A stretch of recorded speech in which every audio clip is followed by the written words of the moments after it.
जितना भी जुल्म उठा लो, जितना भी कर लो, जितना ही मार लो, जितना ही पीट लो, जितने अत्याचार कर लो, ताबूत सकीना तुम्हारे हाथ में नहीं आएगी। ताबूत सकीना इजराइलियों की ताकत थी, यहूदियों की ताकत थी। अस्सलाम वालेकुम टू ऑल व्यूअर्स, कैसे हैं आप सब। मेरा नाम है जयमान। अस्सलाम वालेकुम दोस्तों, कैसे हैं आप सब लोग खैरियत से हैं। और मेरा नाम है सलमान कुरैशी। स्वागत है आप सब लोग का हमारे चैनल पर। तो भाई, फ़लस्तीन का मसला है क्या, ताबूत सकीना क्या है, और बात करते हैं लड़ाई किस वजह से हो रही है। बिल्कुल गोल्डन टेंपल की बात करते हैं, और जो तीसरा टेंपल बनने वाला है उनका, ठीक है, हैकल सुलेमानी क्या है, और बहुत सी बातें हैं जो हिस्से राज हैं। तो भाई, हमारे मुस्लिम्स को तो पता ही है, तो जितने भी हमारे हिंदू भाई हैं उनको इसके बारे में नहीं पता, लेकिन तो उन्हीं के पंडित से उन्हीं के बारे में मतलब जान लेते हैं, ताकि हिंदू लोगों को भी नॉलेज मिल जाए।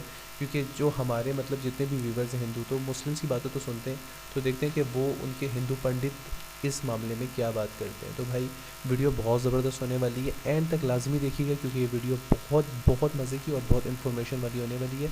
क्योंकि देखा जाए तो मस्जिद अक्सा की जंग असल है क्या, मतलब प्रॉब्लम मसला है क्या, मस्जिद अक्सा को गिराना क्यों चाह रहे हैं, क्यों तीसरा टेंपल बनाना चाह रहे हैं, क्यों हैकल सुलेमानी के पीछे पागल हैं, क्यों ताबूत सकीना, मतलब जितनी भी बातें हैं। तो भाई, पहले इस वीडियो को स्टार्ट कर देते हैं, बाद में इंशाल्लाह बातें करेंगे। तो पहले वीडियो को स्टार्ट कर लेते हैं कि अभी रमजान में जब मस्जिद अक्सा में मुसलमान नमाज पढ़ने ऐसे जाया करता था, ऐसे, तब उसको लातों से मारा जाया करता था। जब वो दुआ में अल्लाह को याद करता था, तब उसको धक्का दिया जाता था।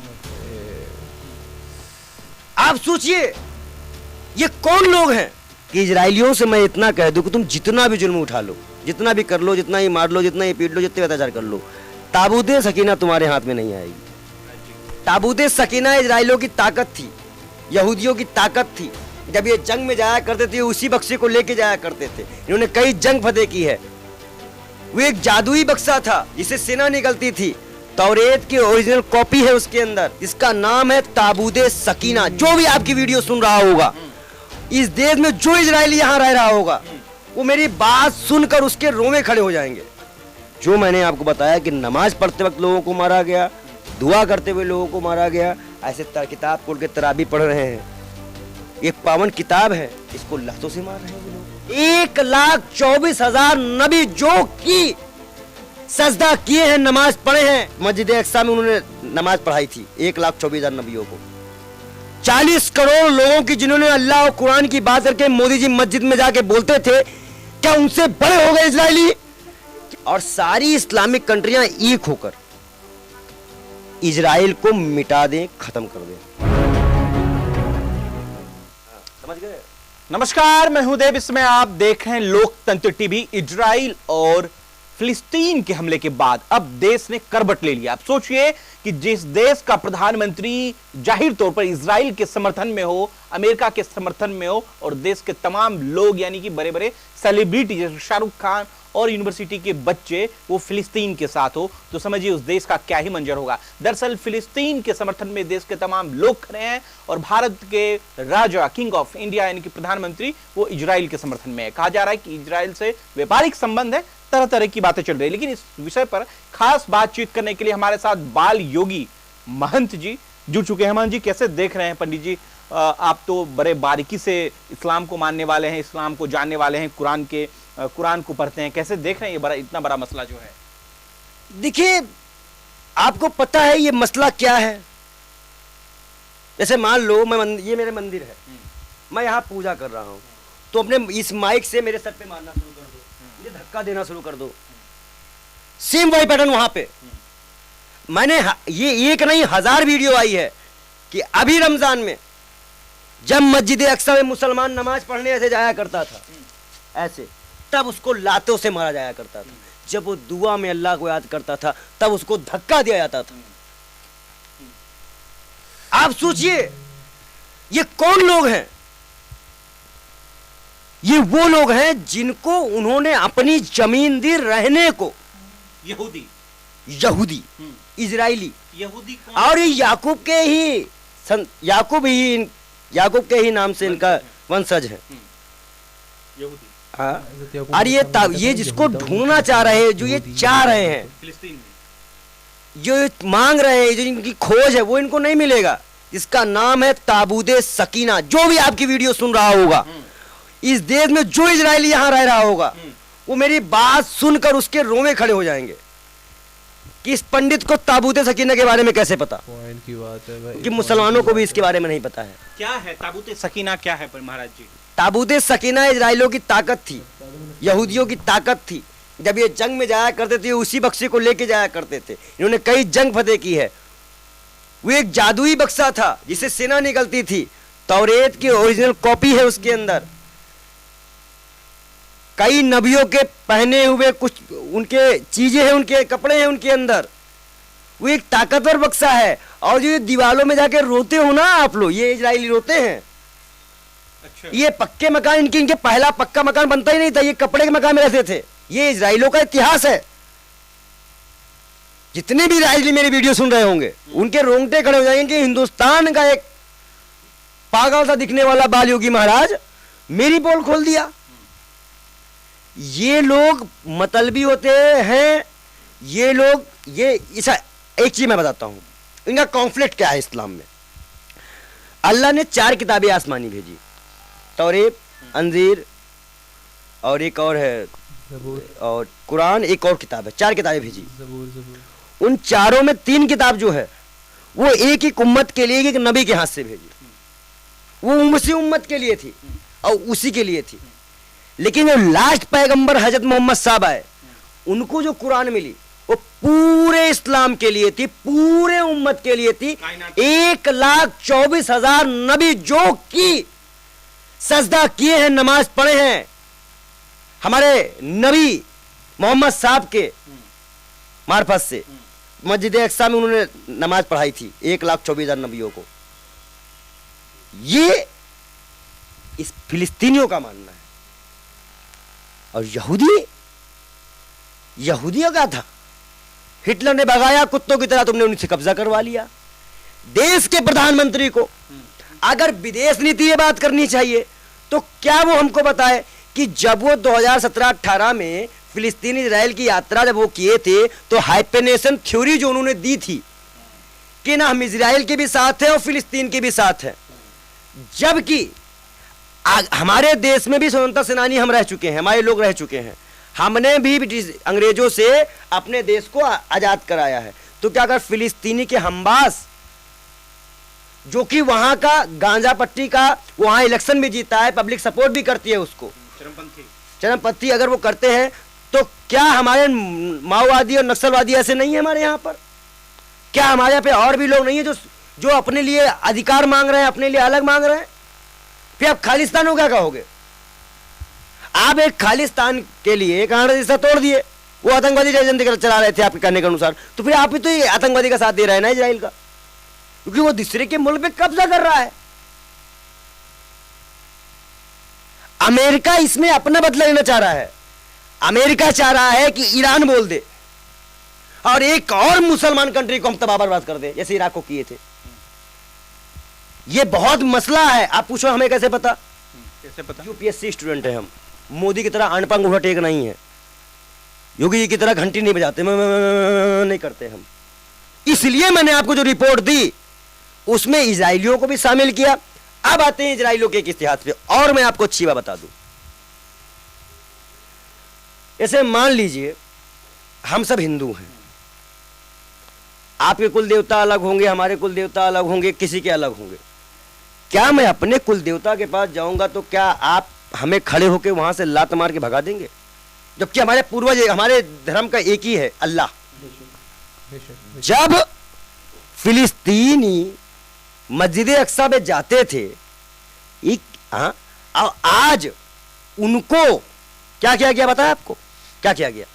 आज आपने बम ब्लास्ट कर दिया। इससे पहले आप मस्जिदों में हमला करते थे। तो मस्जिदों पे हमला करने वाले आप इस्लाम में कैसे मानने वाले हो सकते हो?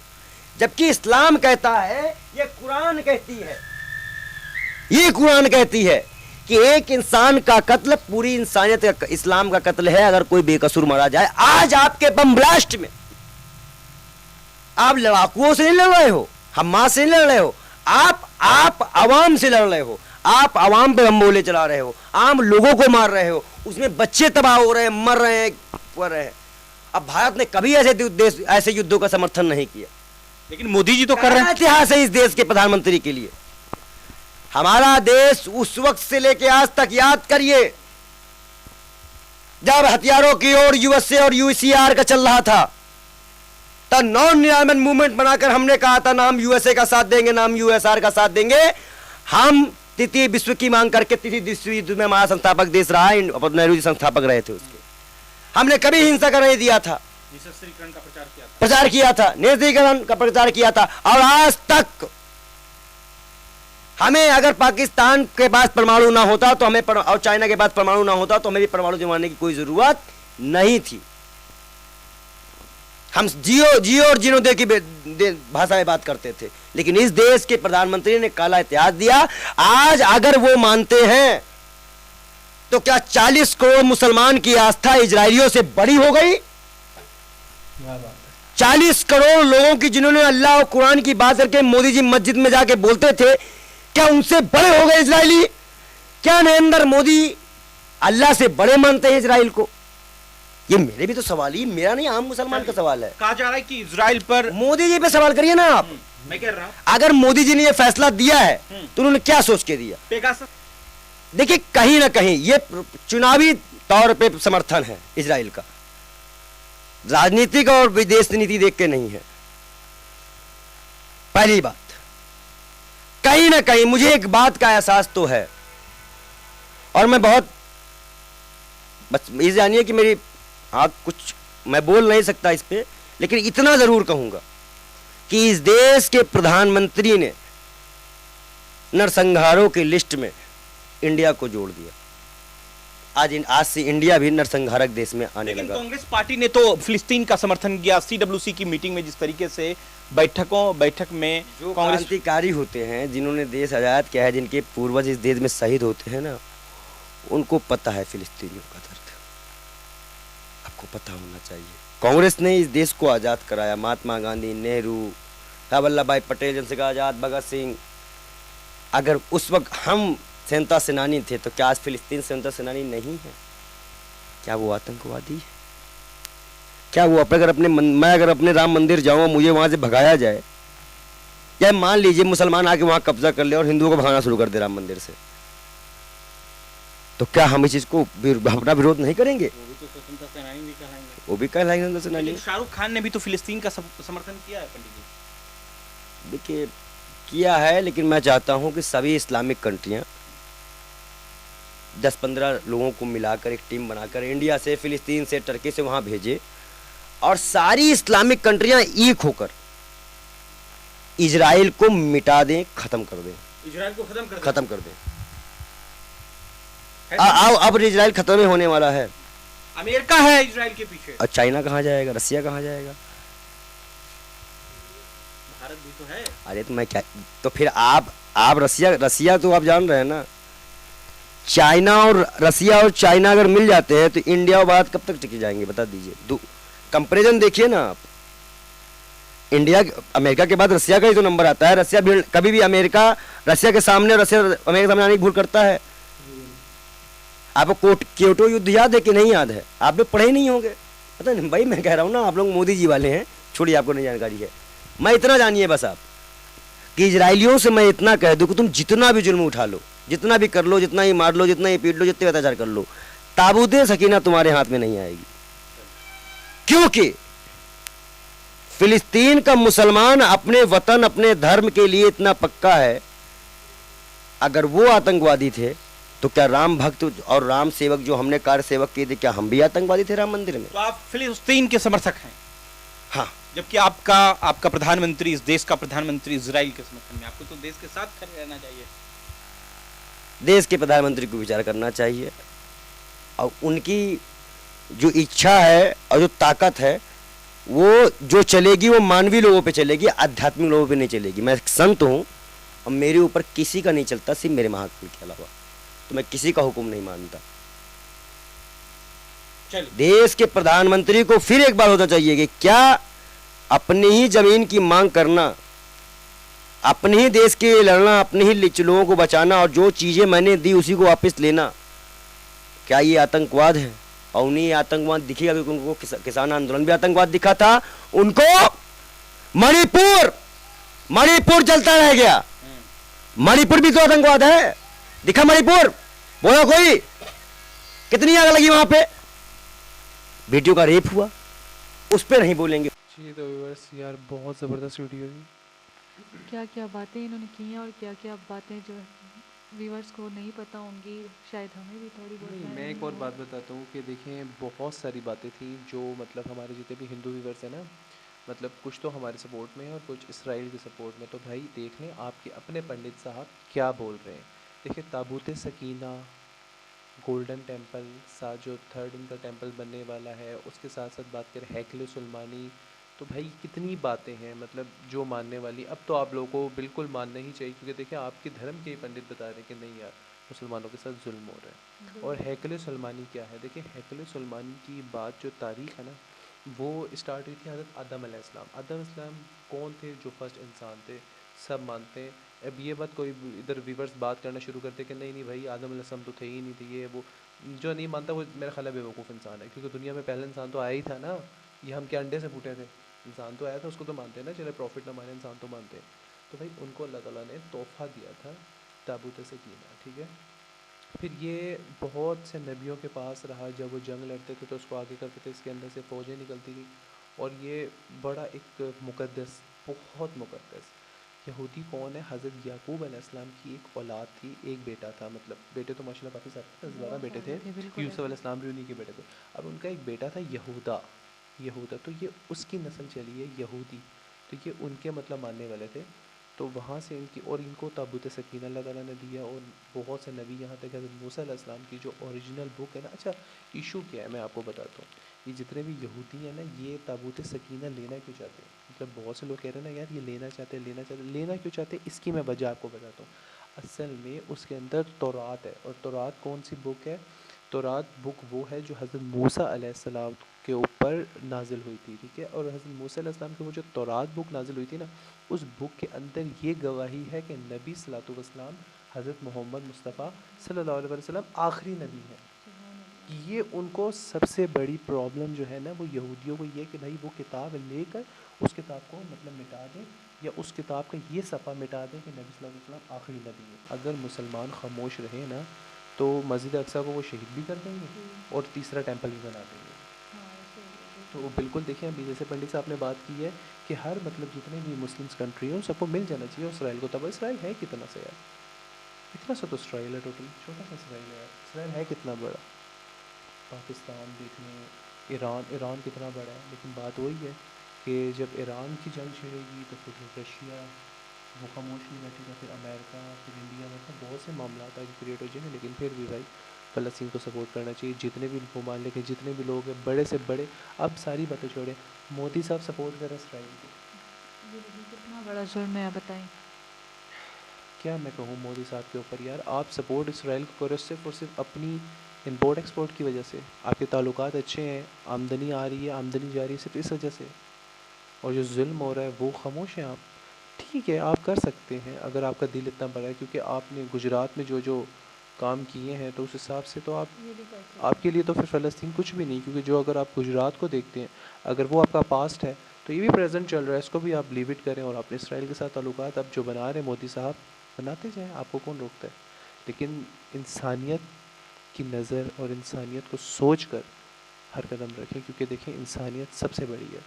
इस्लाम, दीन, धर्म ये सब बात में है, लेकिन इंसानियत सबसे बड़ी है। तो मिलते हैं इंशाल्लाह नेक्स्ट वीडियो। अपना बहुत ख्याल रखिएगा। हम दोनों को दीजिए इजाज़त। अल्लाह हाफिज़।